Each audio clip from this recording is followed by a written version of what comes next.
Hey y'all, welcome back to Daydream Manor Flower Farm.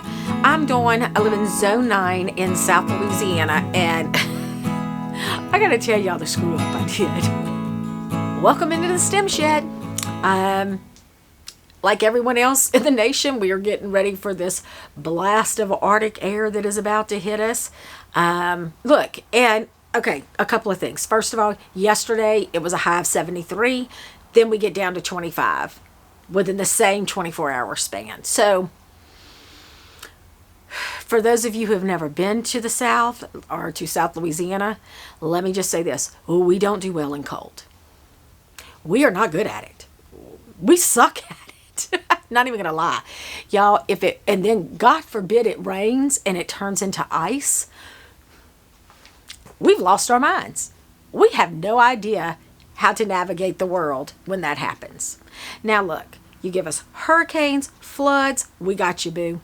We will throw a party in a hurricane. We will walk through flood water. It's fine. It's fine. It's when it gets cold. We just don't do well.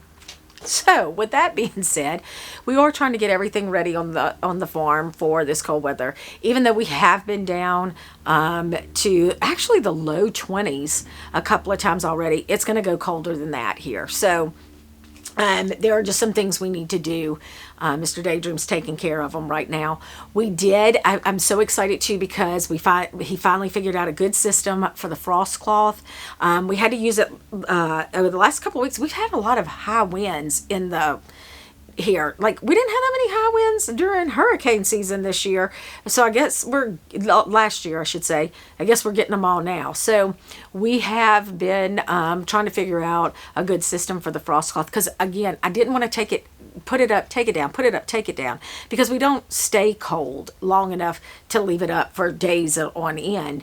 So he figured that out through all the high winds. So I'm excited about that. Now I can just clip it up, leave it up throughout the winter. When I need to cover, I just drop it down and reclip. So that has been ideal. Other things. Oh, let me tell you what I screwed up on. And I don't know what I was thinking. Okay, honestly, I probably wasn't thinking. So I started seeds a few weeks ago, and they started germinating. And I'm watering one morning, and I'm like, the hell is that? Do y'all know what this is? They're beautiful. Probably about a 95% germination rate. These are cosmos. Even says it right on the tag. Cosmos. Warm season. What? Y'all, I have no idea why I started those. But let me tell you the steps I had to go through to start them. So I physically had to go into a closet where I keep all of my containers for seeds. I had to go to the ones that say warm season. And yes, it says warm season.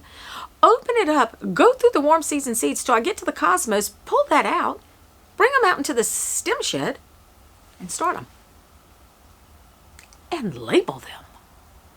And it never once did I even question it until they started growing. I have no freaking idea. I have no idea. None. So now I feel it's my personal challenge to keep these suckers alive until mid-March so I can plant them out. Because our last frost is usually around March 15th. We have had some years where we have gone a little bit past that. But I think I'm going to stick them out in the high tunnel. I don't know. I'm just going to try. But I still don't know what the hell I was thinking. Anyway, that was my big aha thing. I don't know. And they're not even on the list. Like, I have a list of what I start. They're not even on the list. I just went rogue on myself. I went rogue. So anyway, we'll see how those do. Who knows?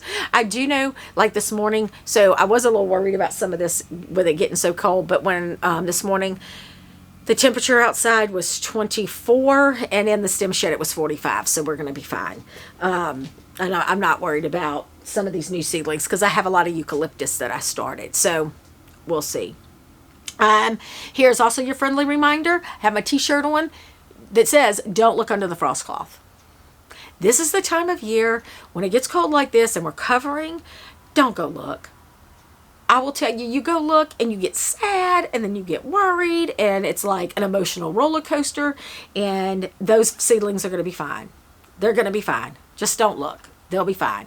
You're going to be pleasantly surprised after the coldness wears off and the cold weather moves on and they begin to bloom. Just don't go look. That's my PSA. Okay? All right. Let's get to the real meat of this video that I wanted to talk about. I don't know about y'all, and I don't know if it's just because it's January, my feeds on social media are full of every Farmer Frank, Farmer Fran, Tulip Tammy, whoever, offering classes or workshops or academies or whatever you want to call them. And I am looking at some of these folks thinking, what? Y'all, it is, I feel like it's so much more this year. And look, let me stop before we get too far down my rabbit hole. I am not begrudging anyone from making money at all. You do what you need to do. My PSA today is about researching and understanding what you're going to get when you spend money on, and what your expectations are when you spend money on your education. That's the focus. Okay, so with that said, I looked at several, and the one that tickled me, there were several that tickled me. One was somebody who had just started growing last year and offered this 3-year course on growing ranunculus because she had a good season growing ranunculus. And I'm like, okay, y'all, I grew ranunculus for 2 years and they were amazing. The 3rd year, y'all saw what happened. Nothing. And that was a hard lesson there. That was a hard lesson. What this girl who only grew them once, what's she going to teach me? She had a successful year. What does she know about failure? What does she know about how would I pivot? What would she know about what I needed to do at my soil? What would she know? And so, I mean, there were several others that I looked at, and it was like, I have a rule of thumb, and for this industry, okay, for this industry, for farming, I want someone who has forgotten more than I know. I want you to think about that for a minute. I need somebody who's a veteran in this, who has been through the good times, the bad times, the lean times, the prosperous times. I need someone who has lived it. That's who I'm looking to learn from. Now, everybody else has different standards. They have different expectations. They have different thoughts around who they want to learn from. And I'm going to give you an example. So, for instance, when I first started flower farming, I didn't know anything. I did a lot of reading on my own, but I knew I wanted to take a class. And so I started researching some different classes and what I needed. I did go look at florets. Her aesthetic is amazing. It is absolutely beautiful. I looked at Lisa Mason Ziegler. And I will tell you, I ended up going with Lisa, and this is not by any means a promotion of her class. I'm just telling you my experiences. For me, Lisa's class, I needed someone I could also relate to. Kind of no nonsense. This is what you do. This is what I learned about. This is what I learned. Here's what I would tell you to go do. I also liked that, and I didn't realize that I liked this until I did another class that I ended up canceling out of. Lisa was also able to talk about flowers in different grow zones, in the different hardiness zones. And so I didn't realize the importance of that in my first year. So I'll circle back around to that. I looked at a couple of others, but I did end up going with Lisa's. And so that is where I really started. I'm not saying that florets wasn't just as equally as good, but for me, I just related more to Lisa's style of teaching. And so that was important to me. Her verbiage, all of those pieces, that's where I ended up. I did another class that I did not stay in It was a monthly thing. And the one piece that I was really looking forward to, because this person talked about how this was some of their background, was about starting the business, like the business end of it. And I have always had an LLC. I've done consulting work for years. Mr. Daydream is self-employed, so I understand that piece. The piece that I didn't understand that I was hoping to get was understanding the farming piece, like the agricultural exemptions, commercial farming. That's what I was really looking for, and that's what I thought I was going to learn. And the answer to most of the questions was, you need to contact your local agency. You need to contact your local agency. And it was like, which local agency, ma'am? Which one? And can you help me formulate the questions I need to ask? Because I don't even know enough to ask the right questions. And all I got was still the same thing. And it wasn't just me. Other people were asking those questions. Check with your local agency. So I was like, no, well, I could do that without paying you this month or next month. And so I dropped out because that was just not what I needed. The other people loved it and they were able to do some things, but I needed more in-depth information. I was a little bit past setting up the difference between an LLC and S Corp, those pieces. I was already past that. So I think, too, you need to know what you want to learn. Okay? You need to know what you want to learn.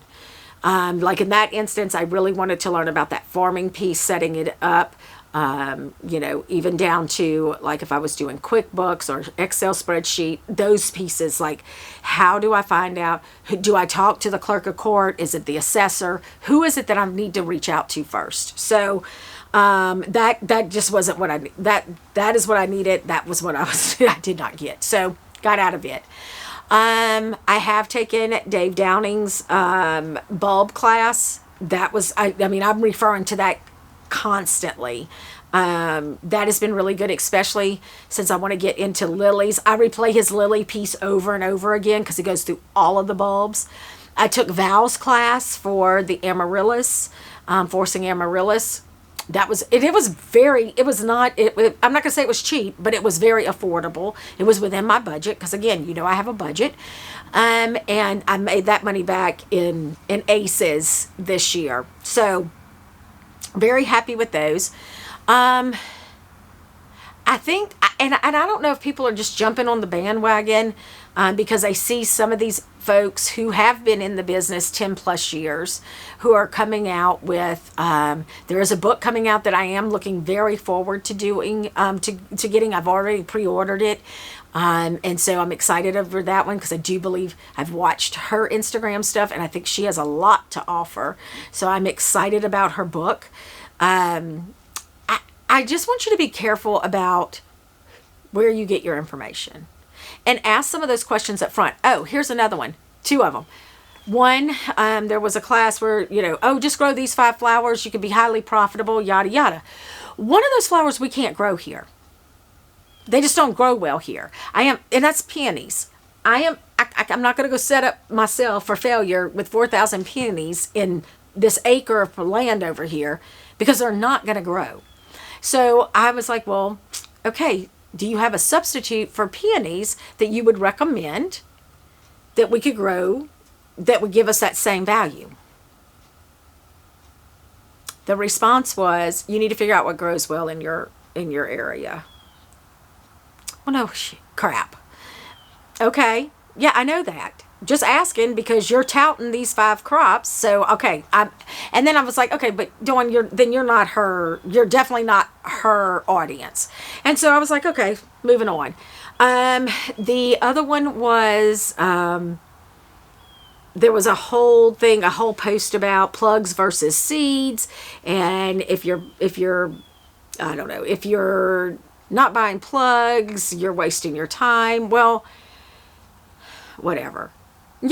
People don't know who you are. They don't know your budget. They don't know your time, whatever. And so it was a class on why you should buy plugs versus seeds.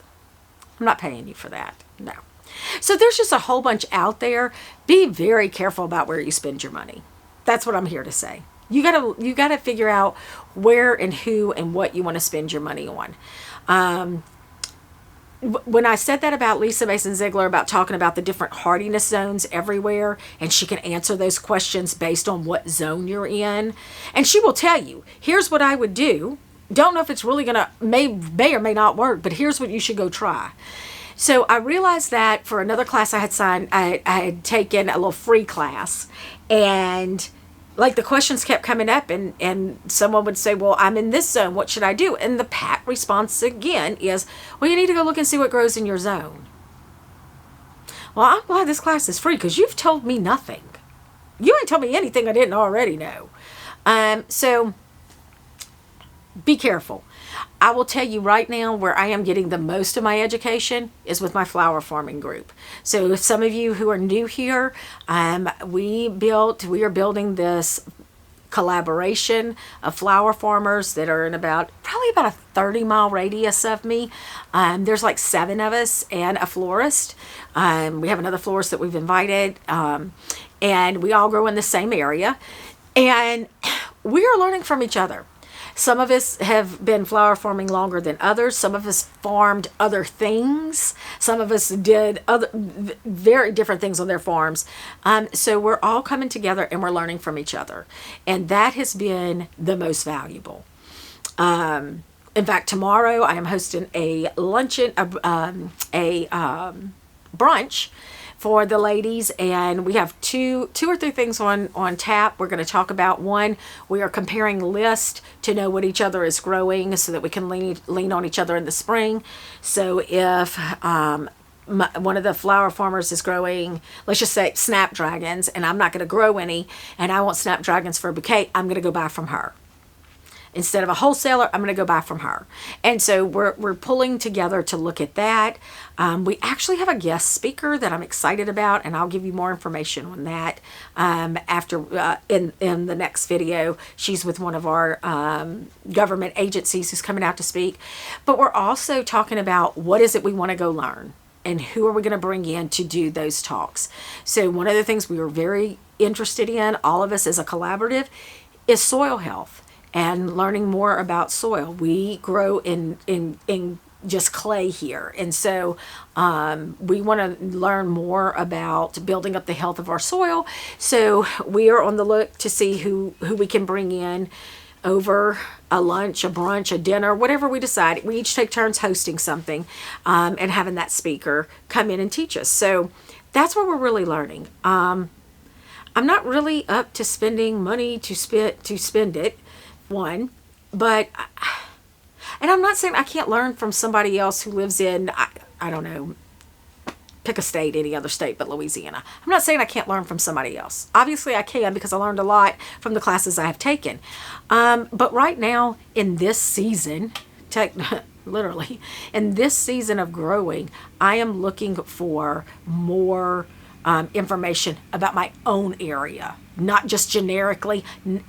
If I have to pay you for you to go tell me to go figure out what grows in my own area, no, not today. Not today. So that's where I'm doing a lot of my learning now. Anyway, I'm going to get off this soapbox because it's what it is. Just be careful where you spend your money. Do your homework. Anyway, I think that is it. I am hoping, I'm going to try to get the tulips in today. That could be a fatal mistake, and I don't know. Mr. Daydream is filling up the box now, so I'm going to go try to plant them out. We'll see. Hope I'm not screwing up, but we'll know. We will all know. Anyway, thank you all for being here. For everyone who's new, oh my gosh, y'all.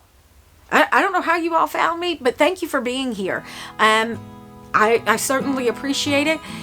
Do you have anything you want to know? Just ask in the comments. I do try to answer everyone as quickly as I can. But let's go grow some stuff. All right, folks. I will see you next week. Stay warm. Have a great week.